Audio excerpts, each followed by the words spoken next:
All right, so this is a follow-up from Wheelchair Stranger Danger. I know quite a few of you kind of looked at it, and I hope you've kind of thought it through.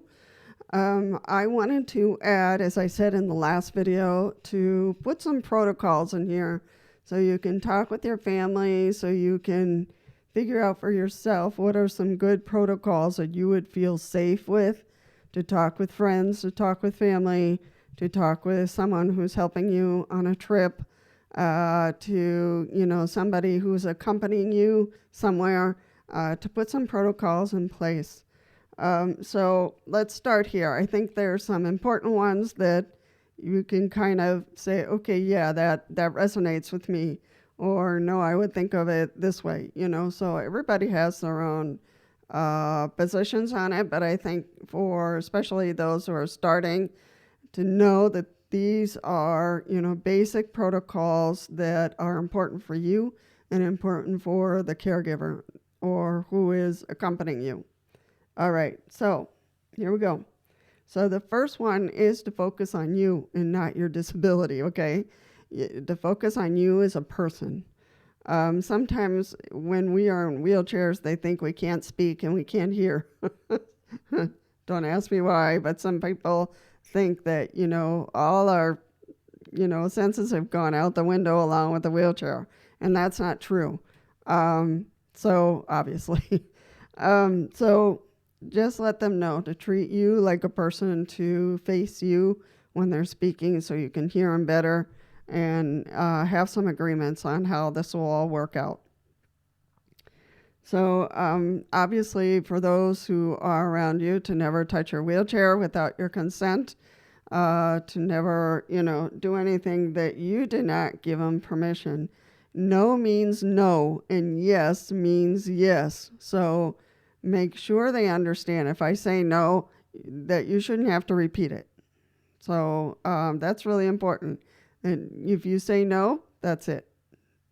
They don't have to keep on bugging you. And if you say yes to some help, okay, then it means yes. So make sure that no is clear. Get directions from you. Sometimes when they're positioning you in a restaurant or whatever, let them know where you would prefer to sit. On this side, that side, facing the window, whatever it is, or in a garden or wherever you're going, to let them know, for them to hear your directions. So that's really important. And of course, to piggyback on that one, to maintain good communication with you, that all of a sudden, if they're pushing the wheelchair, that they're in supreme control. No, it means you're partnering with you to help you get to where you need to go, or to be positioned in where you need to go. So, so to maintain that communication back and forth. When arriving at the destination, ask for, where you would like to be seated. So that's just part of the service or the help, Don't go too fast or too slow. So, or being jerky with the wheelchair, or joking around, being funny, because it's not. When we spend so many hours in a wheelchair, we really feel everything. We become kind of one with the wheelchair. We feel the vibrations and all that kind of stuff, and that could throw us off. So really, if you're going to help us, be professional about it, and don't jerk us around. It's not funny. It never is. So, yeah. So if the terrain, gets a little difficult, find a smoother way, and maybe the wheelchair user has a good idea. Oh, I know that if we go around this way, it's going to be better. There's not going to be potholes and all that kind of stuff. So the wheelchair user might know, a better way to do it. So the terrain is also important. Should I go through the grass? Should I use the sidewalk? Should I use a ramp? So you got to think of those things. Never let go of the wheelchair without letting the wheelchair user know that, okay, I'm letting go now. because I've had situations in which people have let go and we're near a ramp or we're near on a slope, and then the wheelchair starts going by itself and I'm not sure what's going on, so I immediately grab the wheel. So we really need to know when you're taking control and when you're letting go. You're letting go of your control. So be prudent in that sense. You know, it's so annoying and scary sometimes. So yeah. So just, if you're gonna let go, that's fine, but just let the wheelchair user know. Never lean on the wheelchair or tap on it or be fooling around with the wheelchair. We feel that, you know, because again, we become one with that wheelchair. You know, it takes the place of our legs and we can feel everything. So don't do that. It's so annoying. And the wheelchair is really part of us. So if going down a step, and I'm going to read the directions here because I wrote out some directions, but they might not be as clear. All right. So this is the technical way of helping someone in a wheelchair if you're going up a step or down a step, okay? To help a student or to help the person or your friend, your family member go up a curb, first move the student in the wheelchair forward until the front small wheels are near the curb. Let the person know you plan to tip the wheelchair back slightly to get up on the curb.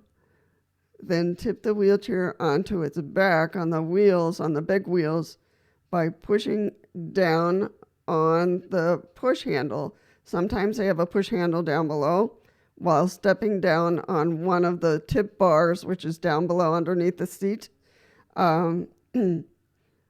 towards the ground, inside the wheels or underneath the wheels, with your foot.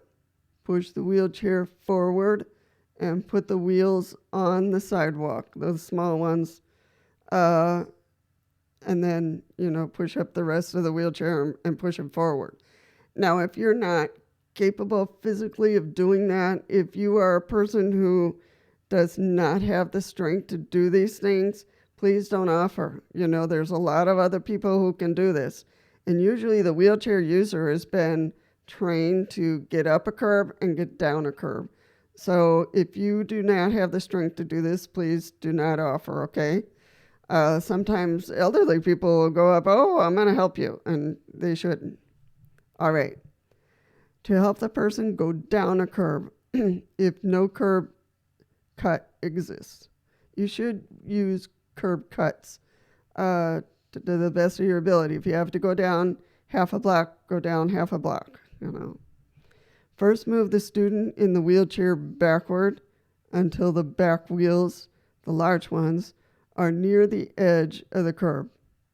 Let the student know before you do it, you know, that you plan to tip the wheelchair back slightly to get down the curb. Then move the wheelchair back by holding onto the push handles and supporting the wheelchair while rolling the back wheels down the curb. Some people can help by holding they misspelled here, by holding the hand rim to slow the descent, okay? Again, if you're physically not capable of doing something like this, please do not offer. Roll the wheelchair back until the front wheels are near the edge of the curb, still holding on to the push handle. Slowly roll the front wheels down the curb, turn around, and you are on your way. So I'm hoping that made sense. But if this it gets a little complicated for you, or you say, no, I really can't do that, then just let the wheelchair user do it or have somebody else help you. It is a little scary for us to have a whole bunch of people come over and pick up the wheelchair and all that kind of stuff. It gets a little crazy for us and we start praying and sweating. Trust me. So, and get some training if you're going to be doing this, if you're long-term friends and longtime friends and family members. It's good to get some training on how to handle a wheelchair, especially going up a curb, going down a curb, and things like that.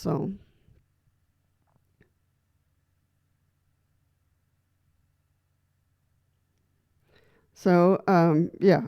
So I hope that made sense. Um, yeah, I wrote some scribbles, but I prefer to read the directions. So if it doesn't make sense, um, get some training. There's professional trainers that, can teach you how to do it. Go to a rehab center and just say, I have a friend that once in a while I'm going to be helping, and I want to learn how to get up and down curbs in case there isn't a curb cut. All right, but preferably look for the curb cuts. Be careful when you're crossing a street or going through a parking lot and you're pushing your friend, your family member, or as a caregiver, just be careful. Give yourself plenty of time to cross that street. Don't play chicken. Again, that makes the wheelchair user very nervous. So cross the street just like anybody else would, but give yourself plenty of time. So watch those walk signs, and do it carefully.